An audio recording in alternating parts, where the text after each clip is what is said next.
All right, let's take two. Boom, motherfuckers.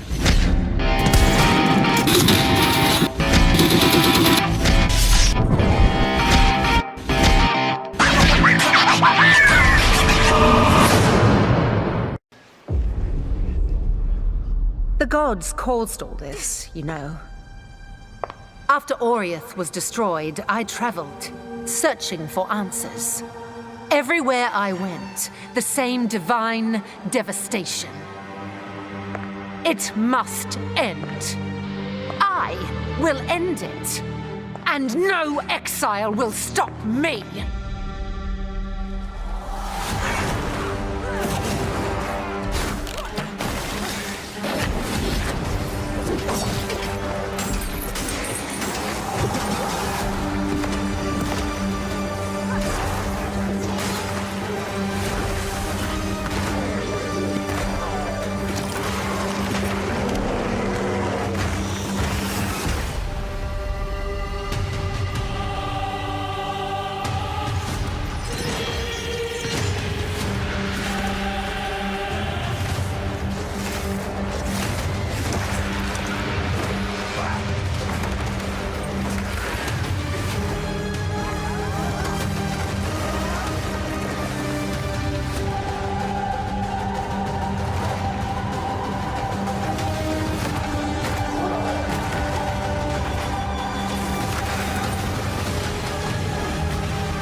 This world will be reborn, no matter the cost.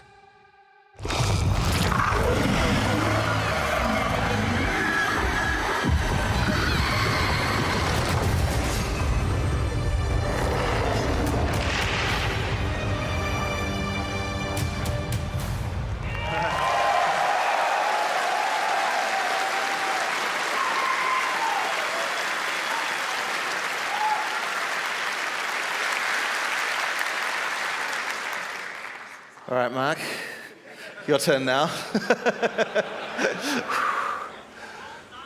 Welcome to Path of Exile 2. We'd like to start off by showing you some of the gameplay of Act 3, one of the 6 acts in PoE 2's campaign. We're starting here in the jungle depths. Act 3 is set in the ruins of the Vaal civilization, which fell thousands of years ago. Jungle has taken over their former once great cities, and we'll be exploring it using one of the 6 new character classes called the Monk. In PoE 1, we had 1 character class for each of the combinations of strength, dexterity, and intelligence. When looking at the design of PoE 2, though, we realized that many of the new skills that we were trying to design just didn't really fit thematically with the existing classes that we have. Being a spellcaster with a bear form makes sense for Strength Int, but it just doesn't really sound like something a Templar would do. We realized that since we had new mechanics for every attribute combination, it actually made sense to design a new character class to explore the new themes. In PoE 2, every attribute combination has 2 classes associated with it. Strength Int has the Templar or the Druid. On Dexterity, you have the Ranger or the more spare-focused Huntress. And on Dex Int, you have the Shadow and the Monk, which Mark is playing here. Each class has its own 3 ascendancies that let you further specialize the class in a way that only that class has access to, but they both start at the same location on the passive tree. The quest rewards you are offered on the 2 variants are tailored to the class, but of course, this is PoE. You can still mix and match anything to your heart's content.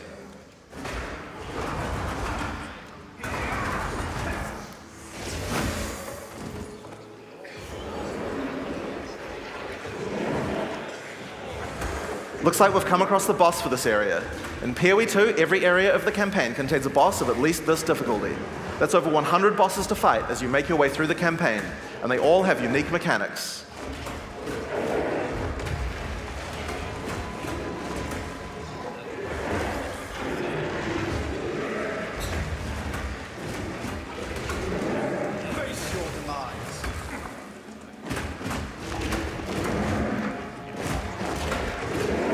As you've been watching from Mark fighting here, you've probably noticed that melee combat in PoE 2 is a very different feel than before. We've done a lot of things to add mobility to combat. Practically every melee skill in PoE 2 has some kind of movement built into it. But the monk in particular is a melee fighter who specializes in mobility over brute strength.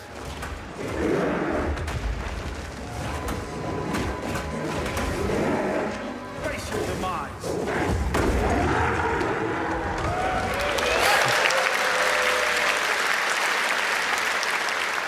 So, as Mark has been playing, you might have noticed these blue markers over enemies. Mark has a skill equipped called Killing Palm. Whenever an enemy has a blue indicator over it, it means that the monster has low enough life to cull with Killing Palm.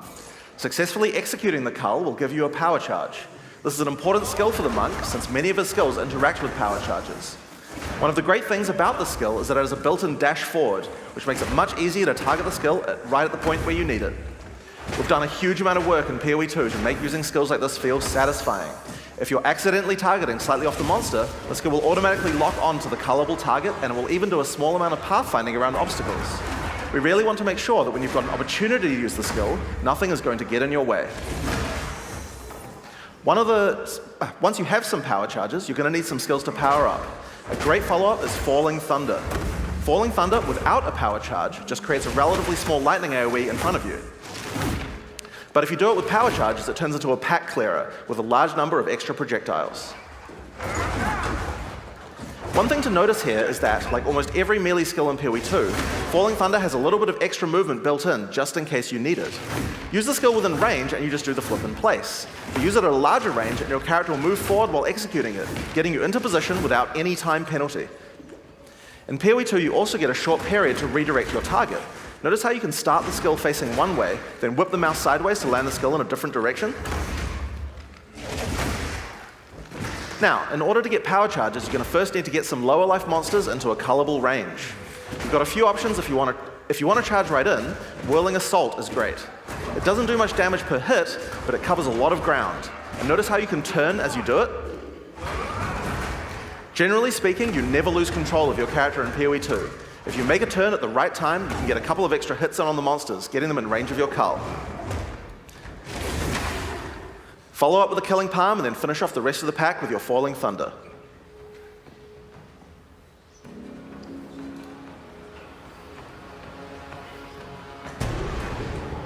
We've now entered the Vaal Mechanarium. This is the place where the Vaal built the various constructs that they relied on to power their civilization. Now this is a find! A Vaal ruin that hasn't been looted? I wonder why nobody's been in here before. One useful feature we've added is the ability to call in NPCs to where you are to give you more information or help you with quest objectives, rather than always having to go back to town. In this case, we've called in Alva to find out what to do. This mechanism, if powered with a small soul core, it could open that door. There should definitely be soul cores somewhere around here. They had to power these constructs somehow. As Alva just said, we need to find a small soul core to open this door. Let's explore. Get back! If you want to shave off some life without getting too close to some of the more dangerous monsters, a great option is Wind Blast. Wind Blast also doesn't do too much damage, but it keeps enemies back. The closer they are, the farther they're pushed back, so it's a great option for keeping smaller but higher damage enemies at bay. Note that the bigger the enemy is, the less they'll be pushed back, so trying to push back some giants isn't going to be as effective. And there's the soul core. Let's get back to the door.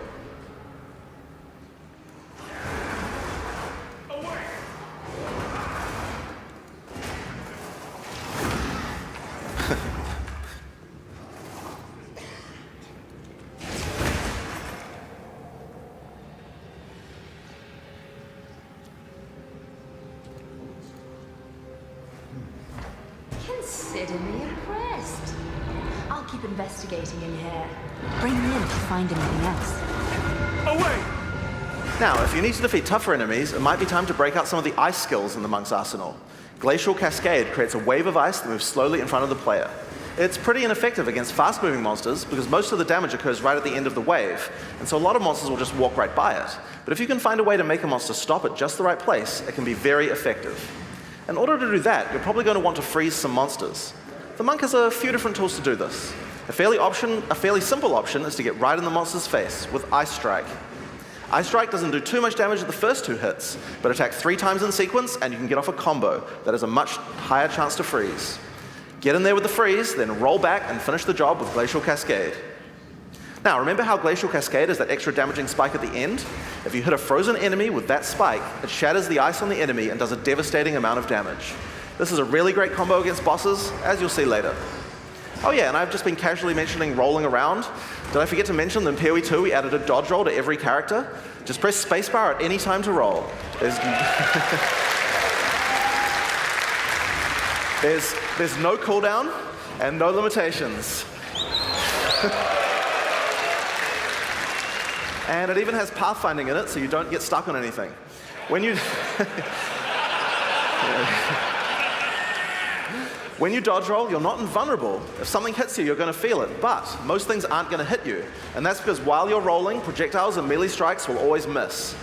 You'll have to roll out of the way of a slam that has AoE, but anyone swinging a sword or throwing a fireball is going to miss. Now, another important function of dodge roll is it lets you cancel out of any skill at any time. This makes it so you don't feel like you're getting stuck during a long animation when something's about to hit you. It really changes how skills with longer attack and cast times play, and makes dodge roll a very reliable feeling way to avoid attacks.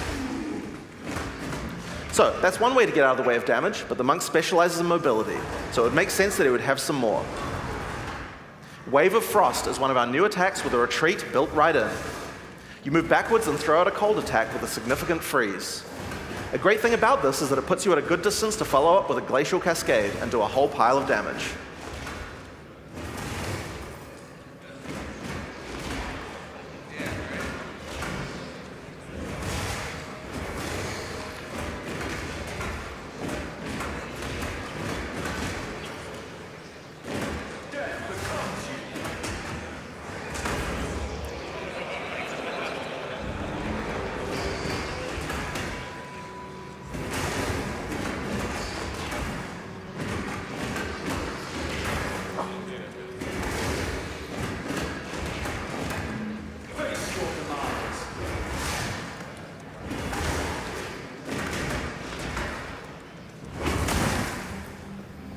Another skill you can use to get some extra freeze is Shattering Palm. Shattering Palm is a palm strike that puts a small ice bomb on the target. Kill or deal enough damage to the target and the bomb will explode, doing some damage and a significant freeze. It's a great option against bosses where the wave of ice might not be enough to get that freeze off. But you still really want to use Glacial Cascade to get the damage bonus.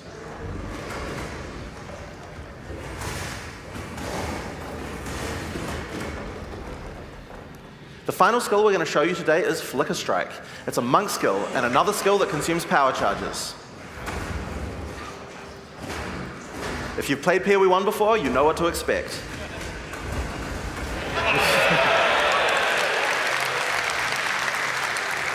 It's a great finisher for tough boss fights, if you were able to get some power charges beforehand.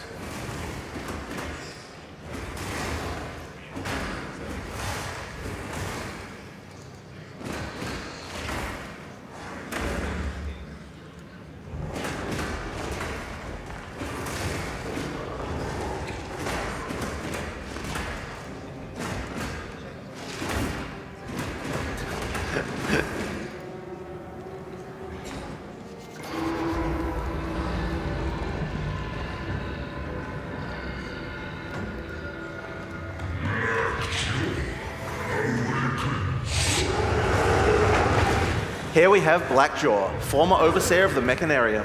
When the Vaal fell, he was turned to stone and now guards the area. In order to take down this boss, we're going to need all the tools in the monk's arsenal, especially the combo of Freeze and Glacial Cascade. Now, if you're a PoE 1 player, you might think you can't rely on Freeze because there's so many bosses that are immune to it.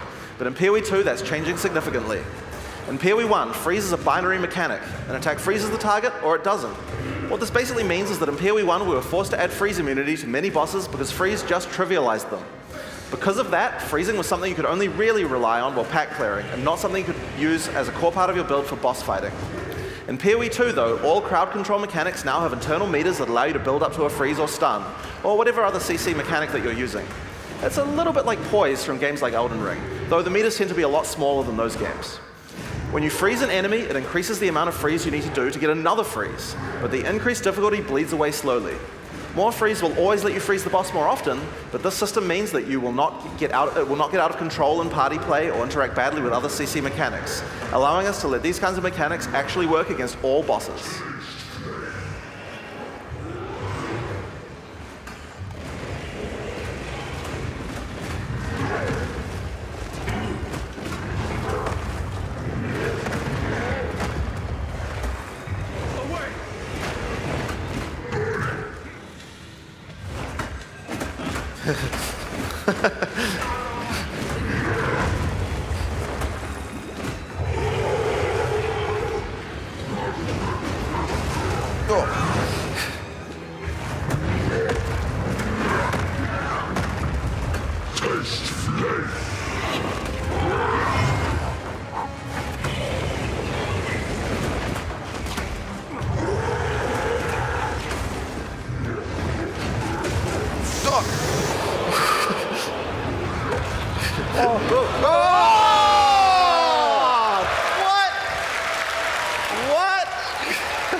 Let's take two.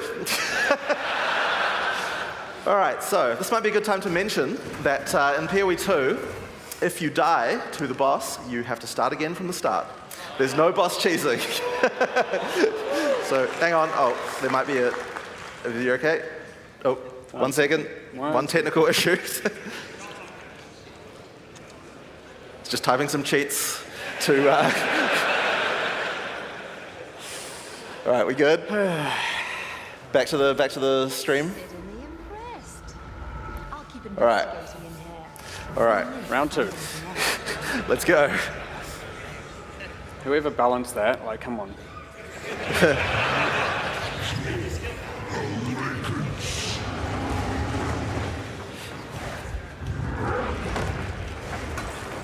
Oh, look.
Holy.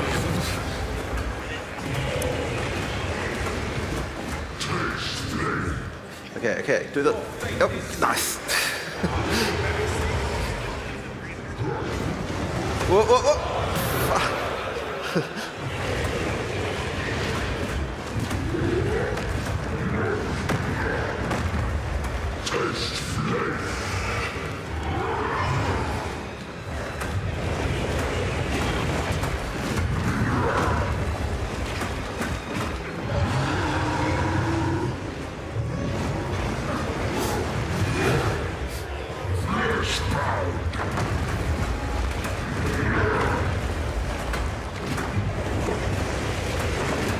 Give me a breeze. Come on.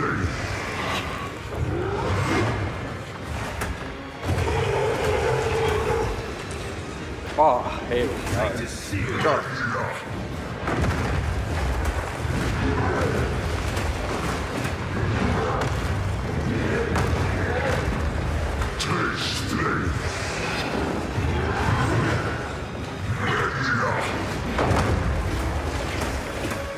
Freeze, freeze, freeze. Oh, oh no! Oh, shit! Oh, oh. Oh, oh. Come on, come on. No. Get it. They're so good. There you go, there you go. After this, after this, after this. No, no, no, no, no, no, no, no. Get him. Okay. All right. There we go. All right.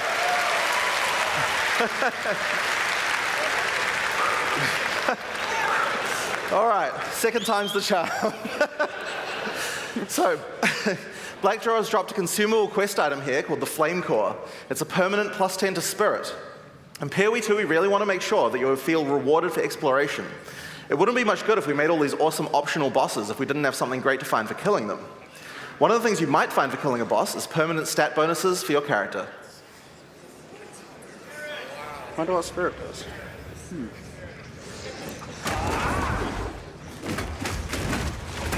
All right, now because this random area is different, Mark will have to find his way to the exit the hard way. This is, because I died, this is Yep. no longer rehearsed at all.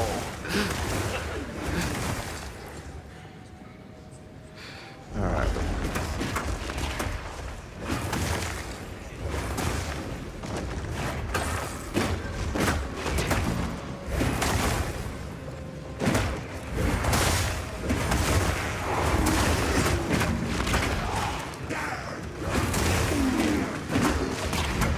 Face your demise.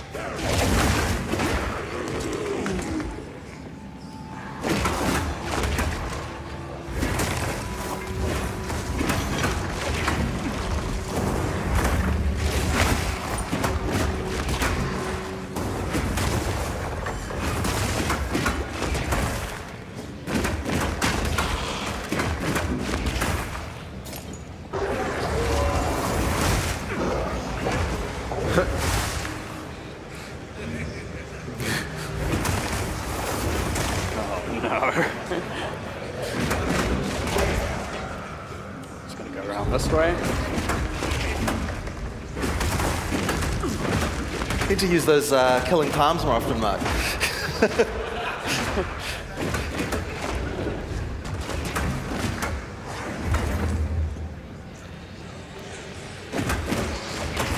Your fate is sealed. Whoa, whoa, whoa, whoa, whoa, whoa, whoa, whoa.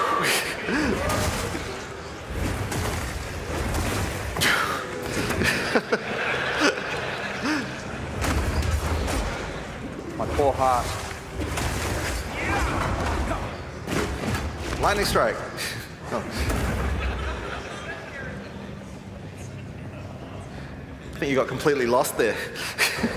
I have no idea where I am.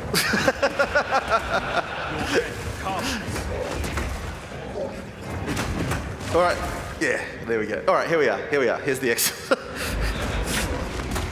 I'm gonna die to these sentinels somehow.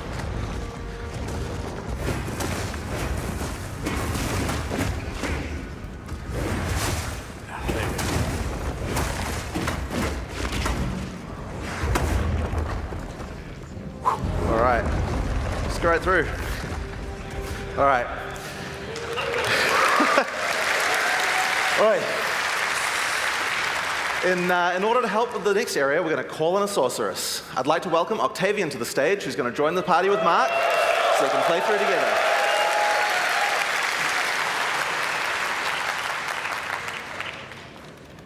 All right, 1 second. All right. Here we go. All right. The Sorceress is the new intelligence-focused character in PoE 2. While the Witch focuses more on occult magic and summoning, the Sorceress is themed around pure elemental destruction. Let's have a look at how she plays.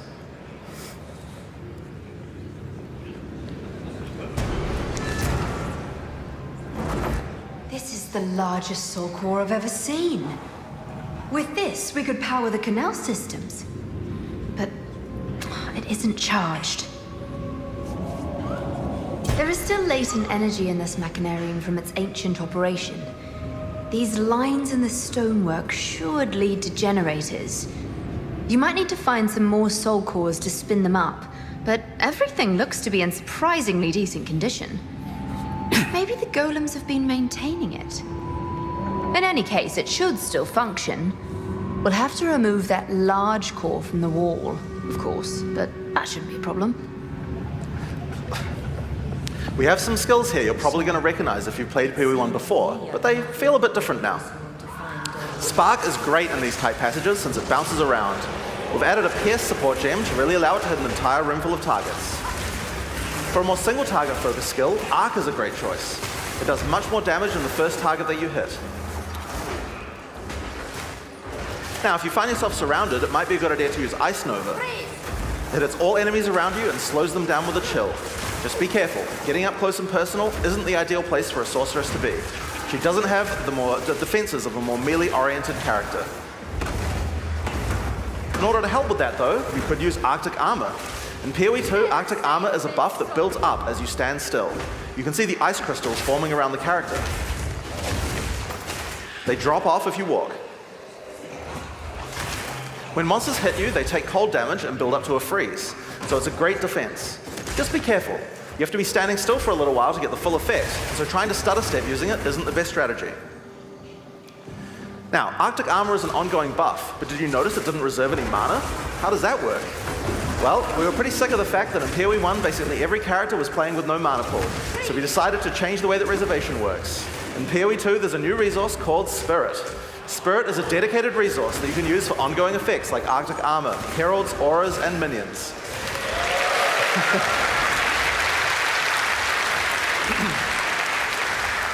Everyone starts with 100 Spirit, which is enough for most ongoing effects. But if you want more, you're going to need to get some more Spirit, which is available on mods from items and on the passive tree. But if you're willing to give up your offhand slot, the easiest way to get it is by holding a Scepter. Find out more about that in the items talk later on. Now, if you want to increase the cold damage that you're dealing, you can always use Frost Bomb. It places a bomb on the ground that reduces enemies' cold resistance while it's ticking down. It's a great opportunity to use some cold skills before it explodes. And speaking of cold skills, a great skill to use on monsters with lower cold resistance is Comet. This is a new skill in PoE2 and it hits pretty damn hard. It costs a lot of mana and has a really long cast time, but it's worth the wait. It does a devastating amount of damage. To help you out of danger, your character moves back slightly as it casts. It's pretty hard to hit fast-moving opponents, but it's great on tougher enemies that stand still, or even a larger pack if you're further away and can predict where they're going to move. Now, if you run out of mana casting too many of those, I guess in an emergency you could use your free-to-cast Fireball. So where did that come from, you ask? Well, this is a great opportunity to explain the way that we've changed caster weapons in PoE2. Now in PoE1, caster weapons had a default melee attack that nobody used. And because they had that, they also had a bunch of attack mods that would spawn in them that were useless to a caster. In PoE2 we wanted to clean that up. So each staff now comes with a built-in free-to-cast spell.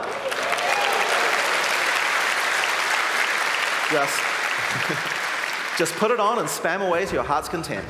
Now this particular staff is the base type that you'll get right on the starting beach, so it's quite likely that you'll have outgrown it by now. So that's why we've also made a lot of staves with more utility-focused powers for casters to use. Here we have a crystal staff. It has a pretty cool built-in spell called Unleash. Using it slams your staff on the ground and will allow you to triple cast whatever you cast with your next spell.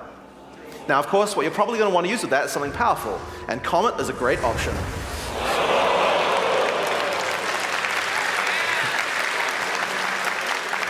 You'll notice that Unleash is one of the few skills in PoE2 with a cooldown. In general, we really try to avoid using cooldowns because we really hate the feeling that combat is just waiting to cast your next spell. But it does make sense for Unleash since it's free to cast, and it's something we want you to use situationally anyway. Now, if you're facing something tough, you might need to try out Mana Tempest. Mana Tempest creates a circle of power in which your character literally hovers over the ground. While in the circle, your mana drains, but it powers up all your spells. Lightning projectiles will fork, beams will chain further, and you also do a lot more damage.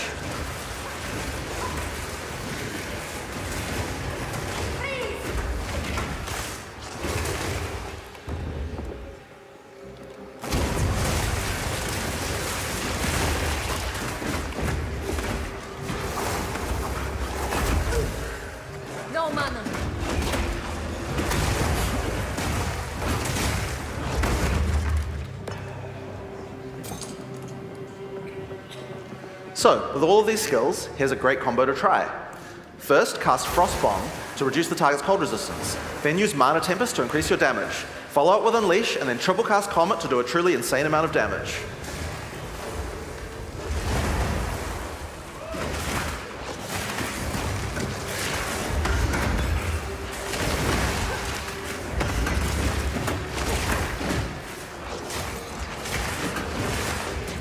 Where do those ghosts come from?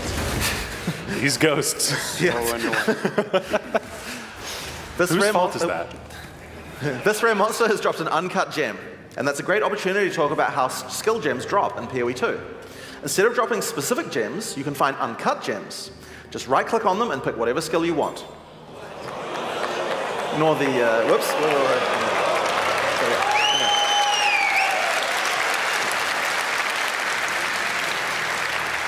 The gem will come pre-leveled to the level of the area that dropped it, so it's a lot easier to change between skills in PoE 2. This time, I think it might be cool to grab one of our meta gems. Meta gems are skills that can have other skills socketed into them, changing how they work. In this case, we're going to select Cast on Shock. Now, let's equip this thing on the skill screen and choose which spell to trigger with it. I think Comet might be fun. Now, because Cast on Shock reserves Spirit, we'll need to first disable our Arctic Armor. We have to decide if we'd rather have the extra defense or the extra offense of the Cast on Shock using our Spark. In PoE 2, trigger gems use a system of filling up cast time on each trigger. Basically, if a skill has a short cast time, it will trigger really often. And if it has a long cast time, like this Comet here, it will take a lot longer to trigger. You can see on the top left corner that there's a counter that shows you how long until the next trigger.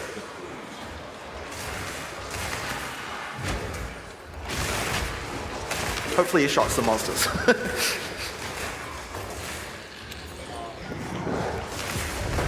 There we go. And there you have it. That's using Cast on Shock. We've automatically cast Comet whenever we're using our lightning skills.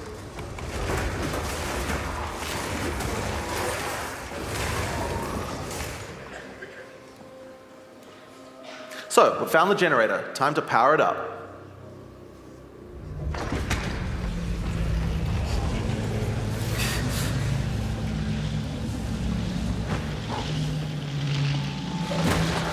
As power is restored to the Mechanarium, all the constructs are coming back to life. We'll need to fight them on the way back to the charged Soul Core.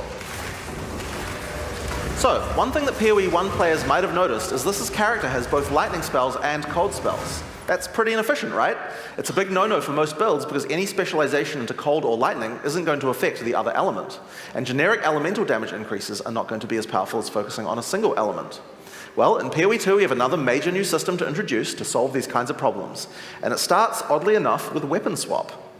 Now, in PoE 1, weapon swap isn't really used much for its originally intended purpose. We imagine that people were going to be swapping in and out between different weapons to deal with whatever situation they were in. People just don't do that at all. And a large reason for that is because it's really, really awkward.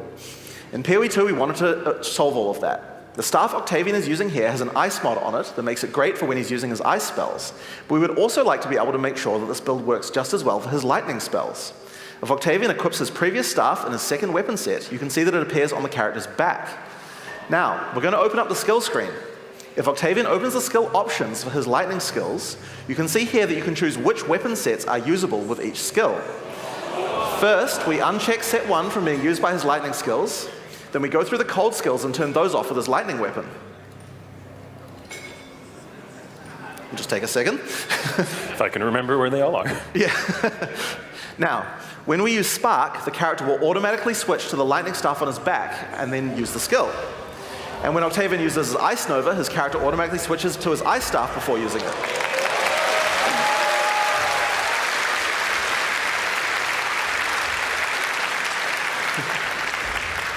You can configure each skill for which set to use, or both if you don't mind which. There's a very short time penalty to switching, so it can be good to leave some skills on both sets if it doesn't matter which weapon set you're using. But we still have a problem: passives. Wouldn't it be nice if we could specialize in both cold and lightning passives on the character? Well, in PoE 2 you can. Hopefully Mark can deal with those monsters while we do this demo. So, we're on the passive skill screen here, and you can see that we are close to both a cold and a lightning cluster. At the top right of the screen, you can see that we have some weapon set specific points to allocate. If Octavian holds shift, he can allocate set 1 to the cold passives, and then allocate set 2 to the lightning passives.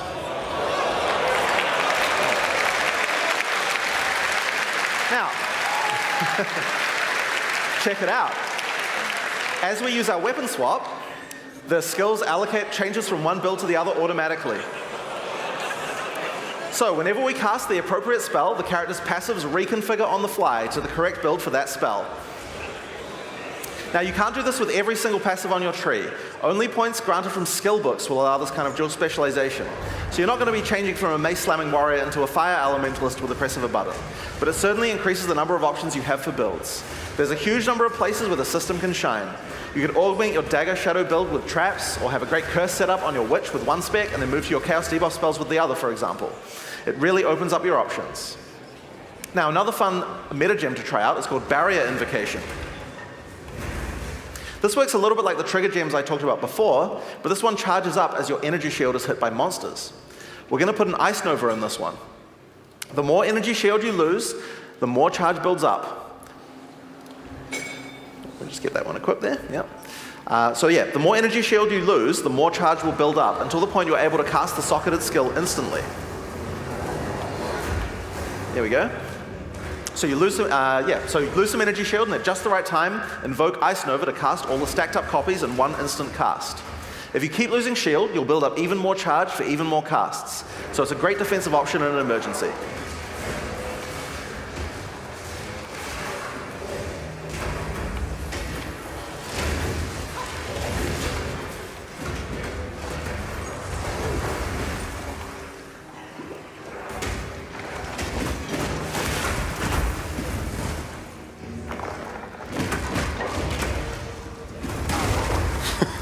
Overkill.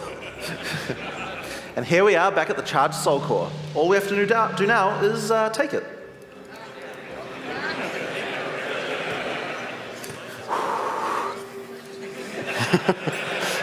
Just take it.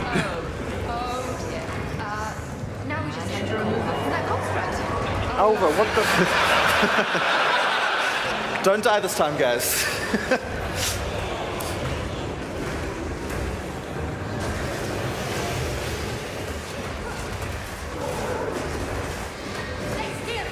Frozen? Nice. Wait.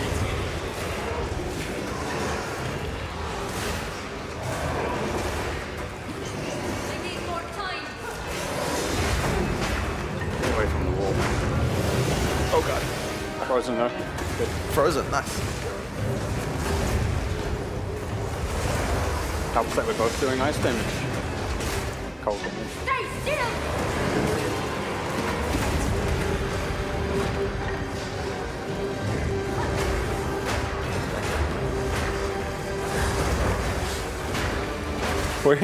He's heavy Stun. Open. Nice.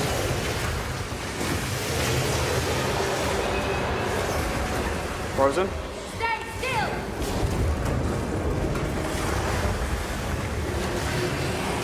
Out of mana!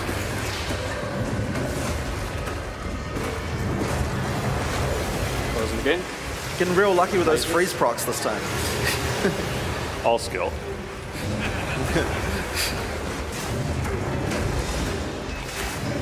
Now don't move!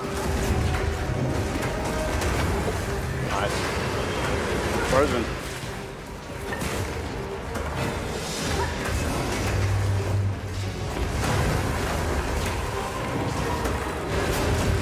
Watch out, get away. I need more time.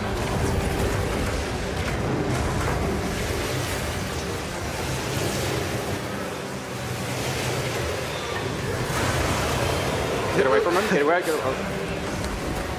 Triangle. Oh.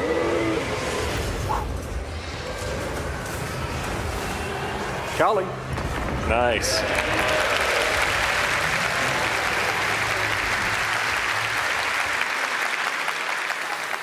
So that's Path of Exile 2. These areas, as well as around half of each of the first 4 acts, are available to play at the 3 demo zones around Exilecon.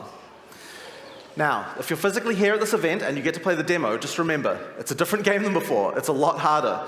You're probably going to run the first pack of monsters and just die. I really recommend you read the signs. They have good advice on how to combine your skills effectively, and remember, dodge rolls on spacebar, use it. You're just going to die otherwise. So your next question is likely to be, when is the beta? Well, we're in our last year of development, but we're still finishing acts, adding skills, and balancing everything. The closed beta is going to start on June 7th, 2024. Path of Exile 2 has been a long time coming, and we're incredibly excited to be near the finish line, but we're just not quite there yet. We're determined not to rush this and make sure we get everything right. In the meantime, there's a lot in store for PoE 1. I'll hand back over to Chris, and he's going to talk about what's coming up.